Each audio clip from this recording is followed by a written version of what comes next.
dimineața tuturor! Astăzi mergem la servici pe o ceață foarte densă. Este ora 6:30 și m-am gândit să fac un vlog despre versiunea facelift de la Dacia Duster. Mai bine zis, părerea mea personală despre această versiune facelift, care a fost lansată de curând și urmează să fie pusă la vânzare în câteva săptămâni. Până atunci așteptăm și prețurile oficiale pentru fiecare nivel de echipare în parte și pentru fiecare extra opțiune pentru România. Și per total eu cred că faceliftul este o versiune reușită, sau mai bine zis, cei de la Dacia au mizat mai mult pe faptul că partea exterioară a mașinii, sau mai bine zis partea de jos a exteriorului, este foarte ok, așa cum a fost pe varianta actuală. Și nu au schimbat mare lucru la bara frontală sau la la proiectoare de ceață, ceea ce este un lucru ok. Deci personal chiar mă bucur că au lăsat-o așa, pentru că dacă ar fi schimbat ceva, cu siguranță că ar fi pierdut din unghiurile de atac și de degajare. Din poze și din ce am mai văzut pe YouTube, că deja au apărut câteva clipuri cu mașina, este unul chiar în care este comparat versiunea facelift cu versiunea actuală și am impresia că farurile de pe față, sau mai bine zis blocurile optice din față, au aceeași formă, sau cel puțin sper să aibă aceeași formă, ceea ce este din nou un lucru bun, pentru că astfel doritorii, sau proprietarii care au un Duster 2 faza 1 vor putea foarte ușor să-și cumpere acele proiectoare care acum sunt pe LED, acele blocuri optice care acum sunt pe LED, și probabil că au făcut lucrurile foarte simple, astfel încât să nu fie nevoie de umblat prin calculator pentru a le putea folosi. Acum sper să se potrivească și mufele și tot ce înseamnă cablaj. Iar eu personal s-ar putea să le schimb chiar, împreună cu grila, care la fel a fost modificată. Alea de pe spate sunt 100% convins că se potrivesc, cel puțin la formă. Rămâne de văzut la cablaj și la restul. La interior, la fel, mi se pare că saltul nu este el foarte wow. Aș fi vrut să se fi schimbat măcar gurile de ventilație. Puteau foarte ușor să le folosească pe cele de pe Duster-ul rusesc, măcar pentru varianta facelift. După aceea, pentru a treia generație, se puteau orienta spre un design mai asemănător cu ce este acum pe Logan sau pe Sandero. Dar probabil că au considerat că nu este o idee, sau nu este o idee profitabilă. Da, per total, versiunea facelift a fost gândită astfel încât să se mai poată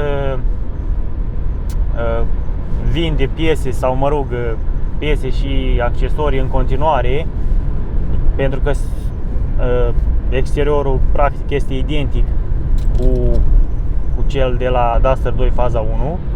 Un alt aspect important va fi determinat și de prețuri, pentru că la urma urmei Duster-ul sau competitivitatea lui pe piața auto era dată și este dată în continuare de prețul care este cam cel mai mic din segmentul său, și faptul că încă se mai poate comanda cu versiune 4x4. Foarte mulți producători care, cel puțin pe piața din România, care sunt în aceeași clasă cu Duster-ul, sau foarte multe modele care sunt în aceeași clasă cu Duster-ul sau un pic mai mari sau chiar un pic mai mici, fie nu se mai pot comanda cu versiune 4x4 sau diferența de preț este destul de notabilă. Momentan nu au fost lansate prețurile oficiale pentru România, în funcție de fiecare model, dar din ce am văzut în presă se speculează că ar fi undeva între 17.000 și 20.000. Oricum depinde foarte mult și de nivelul de echipare și de dotări. Probabil că pe varianta cea mai scumpă de 150 de cai și tracțiune 4x4 va fi un preț care va depăși 21.000, poate chiar se va apropia de 22.000 de euro. Mai avem și varianta EDC care la fel se va apropia de suma respectivă pe cel mai înalt nivel de echipare. Acum este foarte important de văzut și cât ar costa cel mai ieftin Duster, pentru că foarte mulți se bazează pe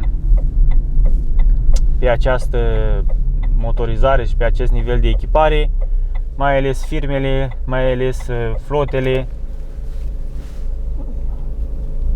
și cred că reprezintă un aspect foarte important. Programul Rabla încă este în derulare și acest aspect este benefic cumva pentru vânzările de autoturisme, mai ales pentru modelele Dacia care au prețurile mai mici, iar în momentul în care se scade etichetul Rabla, reducerea este destul de substanțială. Sunt curios cât va fi disponibilă varianta cu cutie automată EDC. Sperăm că mai mult decât a fost pentru versiunea de lansare a celei de-a doua generații.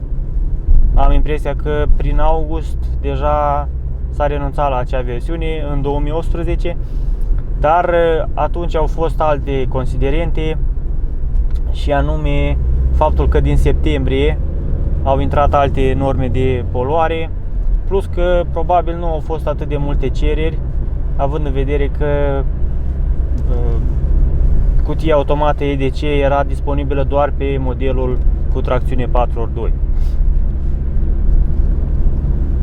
Eu personal mi-aș cumpăra pentru naveta zilnică, chiar aș opta pentru un Duster cutie automată EDC, chiar dacă este doar echiparea 4x2. Pentru navetă, pentru oraș este foarte ok, mai ales motorizarea pe motorină. O să vedem și asta, chiar sunt curios cum vor decurge lucrurile. Vă mai spuneam că la interior s-au modificat principalele aspecte care interesează pe șoferi, în primul rând. A fost adăugată o cotieră mai mare. Nu pot să spun că această cotieră care este prezentă pe primul model din a doua generație este rea, dar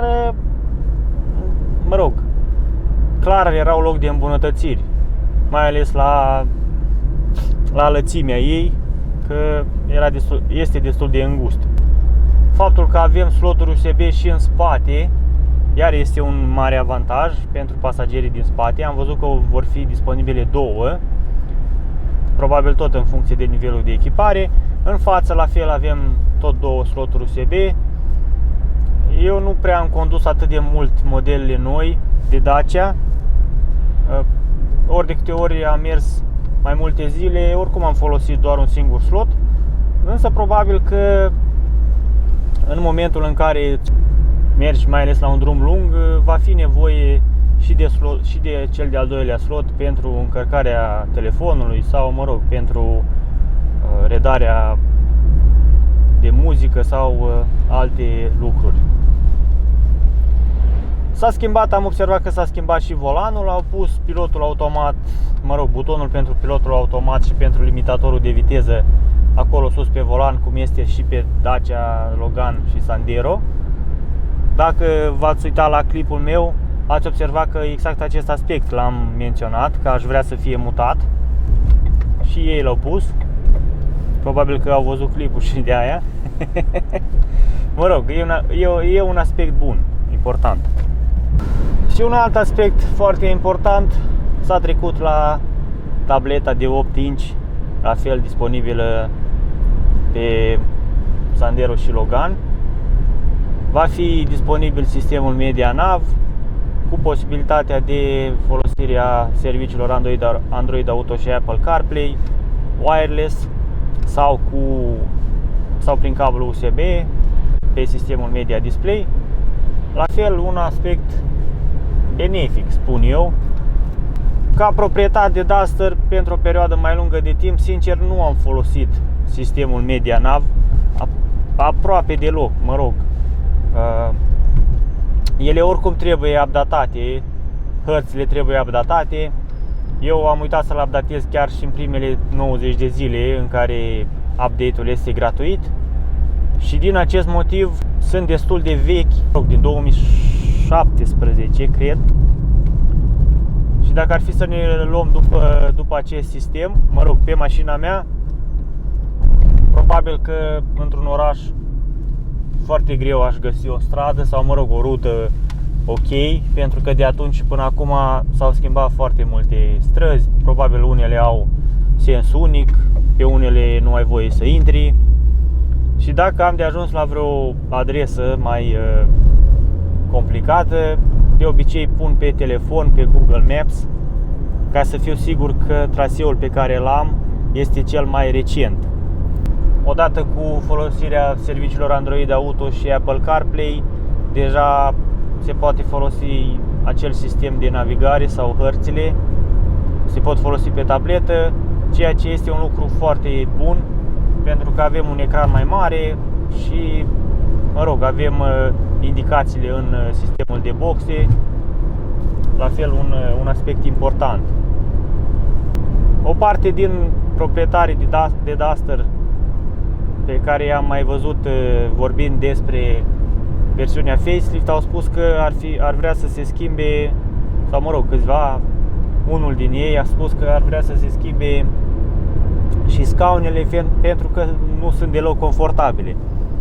Eu țin să precizez că n-am avut nicio problemă.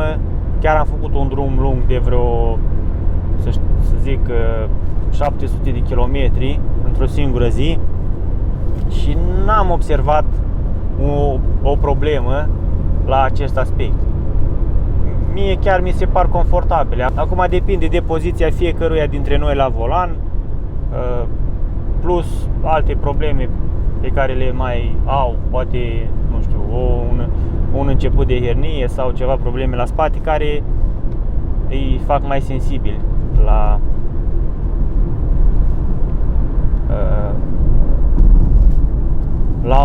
la un drum mai lung. Unii proprietari de Duster au mai spus că au fost ceva sau sunt ceva probleme cu bara față, care sare destul de ușor din clemele în care este prinsă.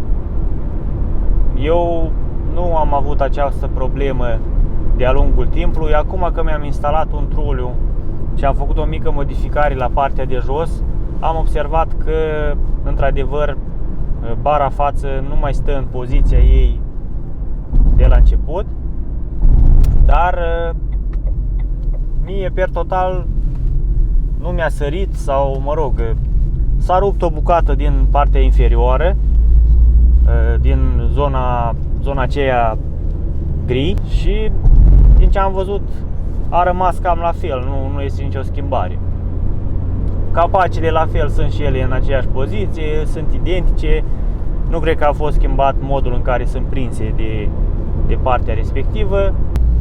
Dar asta e, nu se pot rezolva chiar toate problemele, astfel încât versiunea de facelift să fie și eficientă din punct de vedere al costurilor de producție. Per total, după părerea mea, un facelift reușit.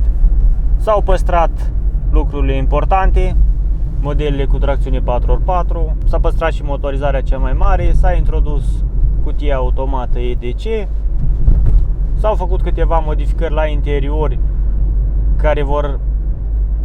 care vor fi observate, ca să spunem așa, în mod direct de către viitorii proprietari. Iar la exterior, la fel, s-au făcut câteva modificări care vor face ca modelul de facelift să arate mult mai bine decât actuala versiune. Aștept părerile voastre în comentarii. Cum credeți că arată faceliftul? Ce ar mai fi trebuit adăugat? Ce ar mai fi trebuit schimbat? Nu uitați să lăsați un comentariu, să apăsați butonul de like. Iar până data viitoare vă doresc drumuri bune și numai bine. Vă salut!